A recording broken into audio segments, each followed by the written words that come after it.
రెండిటికి అంత పెద్ద లింక్ లేదు సార్. ఇప్పుడు బేసిక్లీ ఏంటంటే పాలసీ మేకింగ్ అన్నమాట.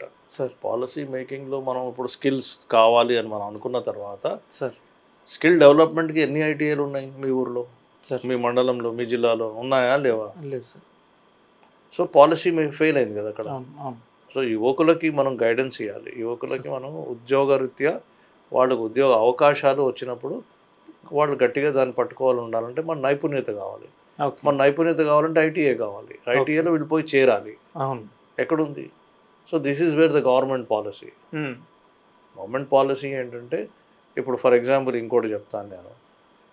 2004 మధ్యలో నేను చంద్రబాబు నాయుడు గారి గవర్నమెంట్లో ఇన్ఫ్రాస్ట్రక్చర్ కార్పొరేషన్లో పనిచేస్తూ ఉన్నాను. ఓకే. ఆ రోజు 400 ఇంజనీరింగ్ కాలేజెస్కి పర్మిషన్ ఇచ్చారు. ఓకే. సో అందరూ ఆశ్చర్యపోయారు. ఉన్నది మనకి 50 కాలేజీలే. ఓకే.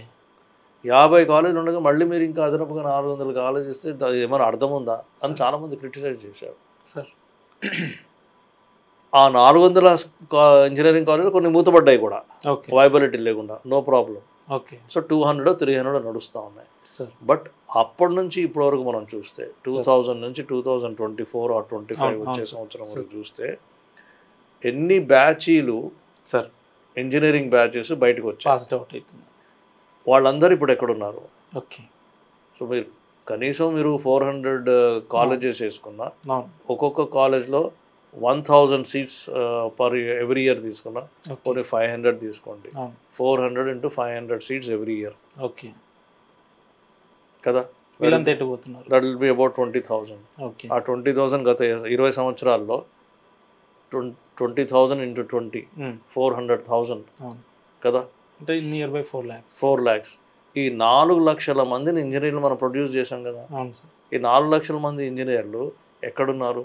దీంట్లో సకానికి సగం అమెరికా వెళ్ళిపోయారు. Okay, good, they are earning dollars, they are sending to their families. బాగుంది కదా, ఎకానమీ పెరిగింది, లివ్లీహుడ్ పెరిగింది. సో అట్లా మన పాలిటెక్నిక్స్ ఎన్ని, ఓకే, ఐటీఐలు ఎన్ని, స్కిల్ డెవలప్మెంట్ సెంటర్స్ ఎన్ని. మీరు మన ఇంజనీరింగ్ కాలేజ్ 400 అన్నప్పుడు ఇవన్నీ వేలల్లో ఉండాలి కదా. సో 4,000 పాలిటెక్నిక్లు ఉండాలా, అండ్ ప్రతి మండలానికి ఒక స్కిల్ ఐటీఐ ఉండాలి నా ఉద్దేశం.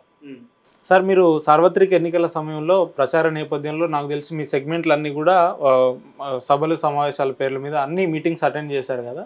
ప్రధానంగా మీరు మీ నియోజకవర్గంలో గమనించిన సమస్యలు ఏంటి సార్? ఇప్పుడు మీరు ఎంపీగా ఉన్నారు, దాన్ని నిర్మూలించడానికి ఏ రకంగా కార్యాచరణలు తీసుకుంటారంటే? ఇప్పుడు రకరకాల వర్గాల్ని మనం అడ్రస్ చేయాలి. ఓకే. బాపట్ల పార్లమెంట్ నియోజకవర్గానికి వచ్చేసరికి రైతులు చాలా పెద్ద సంఖ్యలో ఉంటారు. ఓకే.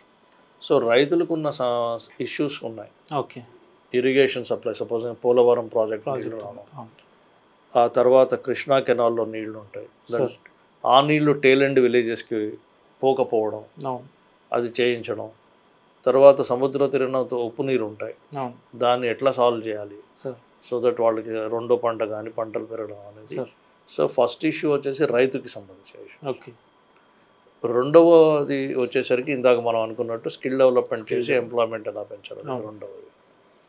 మూడవది ఆల్రెడీ ఎవరైతే అక్కడ ఉన్న కొన్ని కమ్యూనిటీ, దేవాంగ కమ్యూనిటీ కానివ్వండి, పద్మశాలి కమ్యూనిటీస్ కానివ్వండి, వాళ్ళకి ఒక మెగా టెక్స్టైల్ పార్క్ ఏర్పాటు చేస్తే వాళ్ళందరూ డీసెంట్గా ఒక కొత్త ఎంప్లాయ్మెంట్ బిజినెస్ ఆపర్చునిటీస్ వస్తాయి. ఎంప్లాయ్మెంట్ ఆపర్చునిటీ, అక్కడ హ్యాండ్లూమ్స్ ఉంది, హ్యాండ్లూమ్ సెక్టర్కి బూస్ట్ ఇవ్వాలి, ఎక్స్పోర్ట్ టార్గెటెడ్గా ఎక్స్పోర్ట్ ఓరియంటెడ్ హ్యాండ్లూమ్స్ని తయారు చేయాలి. సో ఇవన్నీ చాలా పెద్ద సబ్జెక్ట్స్, కానీ చేయాలి. We should do it. Time లేదు మన దగ్గర, 5 సంవత్సరాల్లో అన్నీ కంప్లీట్ చేసి పెట్టాలి. సో దట్ నెక్స్ట్ టర్మ్లో దాని రిజల్ట్ మనం చూడాలి. ఓకే. సో ఎటువంటి అవకాశం, బలమైన ఆశయం పెట్టుకున్నారు సార్ ఈ 5 ఏళ్లలో చేసి పెట్టాలి, చేయాలి. ఓకే. సో 2 పోర్ట్లు ఉన్నాయి, మెగా టెక్స్టైల్ పార్క్ ఉంది, అక్కడ గ్రనైట్ ఇండస్ట్రీ ఉంది. గ్రనైట్ ఇండస్ట్రీకి ఒక మళ్ళీ అది ఒక ఎక్స్పోర్ట్ ఓరియంటెడ్. అక్కడ మన బాపట్లలో 2 దఫాలుగా వైసీపీ ఎంపీలు అధికారంలోకి ఉన్నారు కదా, వాళ్ళు 10 సంవత్సరాల్లో చేయలేని పనులు ఈ 5 ఏళ్ల కాలంలో మీరు ఎట్లా చేసి చూపిస్తారంటే ఏం చెప్తారు సార్? చాలా మంచి ప్రశ్న. ఇప్పుడు గతంలో వైసీపీ ఎంపీలు ఉన్నారు, అవును సార్, సెంటర్లో బీజేపీ ప్రభుత్వం ఉంది. అవును. వాళ్ళిద్దరికి యాంటీ అని వాళ్ళు చెప్తారు. ఇప్పుడు గఠబంధన్ లేదు, వాళ్ళిద్దరికి ఓకే, కూటమి కాదు, అవును, ఇప్పుడు కూటమి. BJP TDP Alliance. కూటమి కూడా కేంద్ర ప్రభుత్వం కూటమి ప్రభుత్వం ఏర్పాటు చేసింది. అధికారం రావడానికి ప్రధాన కారణం one of the right. So ఆ కూటమిలో ఉన్నాం కాబట్టి అప్పుడు మనకు నిధులు తీసుకురావడం కానీ మన ప్రాజెక్ట్స్ కానీ పెట్టడం కానీ రైట్ సార్, అది సులభం అవుతుంది. ఓకే, అది కరెక్ట్గా మనం చెప్పాలా, ప్యాకేజ్ చేయాలా, అర్థమయ్యేటట్టు చెప్పి అవి తీసుకొచ్చి మన ప్రాజెక్ట్స్ మనం మీరు చేసుకుంటాం. కూటమిలో ఉన్నారు కాబట్టి అభివృద్ధి నియోజకవర్గ అభివృద్ధి అనేది సులభం అంటారు. ఈజీ. రైట్. ఇదే విషయం వైసీపీ నేతలు మాట్లాడుతూ ఇప్పుడు బీజేపీ కావచ్చు, ఇటు టీడీపీ కూటమిలో ఉంది కాబట్టి ఆంధ్రప్రదేశ్కి ప్రత్యేక హోదా కావాలని వీళ్ళు ఎందుకు బలంగా మాట్లాడతలేరు నరేంద్ర మోడీ గారి ఎదురుగా అని చెప్పేసి వాళ్ళు ప్రత్యర్థులు విమర్శిస్తూ ఉన్నారు సార్. దీనికి మీ సమాధానం? వాళ్ళు ఎన్నో విమర్శిస్తూ ఉంటారు, వాళ్ళు డైవర్ట్ చేస్తూ ఉంటారు అటెన్షన్. అంటే ఆంధ్రప్రదేశ్కి ప్రత్యేక హోదా అవసరం లేదంటారా? ఉంది లేదు అని కాదు ఇక్కడ ఇష్యూ సార్. సో ఇప్పుడున్న పరిస్థితిలో సార్, ఆంధ్రప్రదేశ్ రాష్ట్రానికి, ఆంధ్రప్రదేశ్ ప్రజలకి సార్, కావాల్సినవి కొన్ని ప్రాజెక్ట్స్ ఉన్నాయి. అవును, ఆ ప్రాజెక్ట్స్కి నిధులు కావాలి. అమరావతి కట్టడం కానీ, పోలవరం కానీ, ఇంకా ఇప్పుడు నేను చెప్పిన పోర్ట్స్ అవును, ఉన్నాయి. అవును. ఇట్లా చాలా చాలా ప్రాజెక్ట్స్ ఉన్నాయి. ఈ ప్రాజెక్ట్స్ ముఖ్యమా, ప్రత్యేక హోదా ముఖ్యమా? ప్రత్యేక హోదాను నేను ప్రాజెక్ట్స్ ముఖ్యం కాబట్టి ప్రాజెక్ట్స్ కావాల్సిన నిధులు మొదటగా సమకూర్చుకోవాలి, అది ఇంపార్టెంట్. రైట్. ఏదో ప్రతిపక్షాలు ఏదో చెప్తున్నారు అని దాన్ని ఈగో హ్యాజిల్గా తీసుకుని నీ ప్రోగ్రామ్నే మార్చేసుకుని, అవును, నీ ట్రాక్నే మార్చేసుకుని అసలైనది ప్రజలకు ఏం కావాలో దాని గురించి ఆలోచించకుండా, అది తప్పు. ప్రజలకి ఏదైతే హామీ ఇచ్చామో, ప్రజలు ఏవైతే కోరారో ఓకే, అది ప్రజలకి చేకూర్చాలి. దానికి ఏం చేయాలో ఆలోచన చేయాలి, కానీ ప్రతిపక్ష నాయకుడు ఏదో అన్నాను అని ఇవన్నీ వదిలేసి అడ్డుపోతామా? కరెక్ట్. మీ పదవి కాలంలో ప్రతిపక్ష నాయకులు పెద్దగా పట్టించుకోరా మీరు? ప్రజలతో మాట్లాడుతున్నాం, ఫ్యాక్ట్. ప్రజలతోనే మాట్లాడుతాం, ప్రజలతో డైరెక్ట్గా ఉన్నాం. 160 కాన్స్టిట్యున్సీలో ఉన్నాం. అవును, స్వీపింగ్ మెజారిటీ వచ్చింది. అవును, ఈ స్వీపింగ్ మెజారిటీతో యావత్తు 175 కాన్స్టిట్యున్సీస్ మొత్తం రాష్ట్రం అంతా ఏం కావాలి అనేది ఒక ప్రణాళికతోని పక్కడబందిగా పోయి ప్రతి ఒక్కళ్ళకి ఏదో ఒకటి వచ్చేటట్టు. సార్, మీరు పోలీస్ డిపార్ట్మెంట్లో పనిచేస్తున్న కాలంలో ఇరు రాష్ట్రాలకు అయినప్పటికీ ఒక్కసారిగా పార్లమెంట్లో టి కృష్ణప్రసాద్ అనే నేను అనగానే దేశ ప్రజలు కావచ్చు, కొంతమంది మన రాష్ట్ర ప్రజలు కూడా ఎవరు ఈ కృష్ణప్రసాద్, ఎక్కడి నుంచి వచ్చిన, వీళ్ళ జన్మస్థలం ఎక్కడ, విద్యాభ్యాసం ఏందని చాలామంది ఒక డౌట్లో ఉన్నాడు సార్. మా ఛానల్ ద్వారా వాళ్ళందరికీ కూడా ఒక మీ బయోగ్రఫీ చెప్పాలని కోరుకుంటున్నాం సార్. చాలా సింపుల్.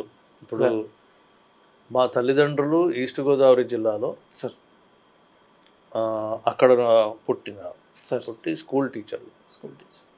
1950s ఎప్పుడో వాళ్ళు స్కూల్ టీచర్లో ఉన్నప్పుడు ట్రాన్స్ఫర్, అప్పుడు గవర్నమెంట్ ఫార్మ్, మన తెలుగు రాష్ట్రం ఏర్పడింది కదా 1956. ఆ తర్వాత వాళ్ళు ట్రాన్స్ఫర్ అయ్యి హైదరాబాద్కి వచ్చారు. హైదరాబాద్లో నేను పుట్టాను, హైదరాబాద్లో పుట్టి పెరిగాను.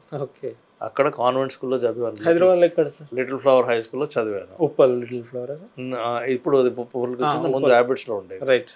తర్వాత నేను ఎంట్రన్స్ ఎగ్జామ్ కాదు, అప్పట్లో మెరిట్లో ఇచ్చారు. నాకు స్టేట్ ర్యాంక్ వచ్చింది NIT వరంగల్, అంటే అప్పుడు REC వరంగల్లో నాకు సీటు దొరికింది. అంటే వరంగల్లో 5 సంవత్సరాలు చదివాను.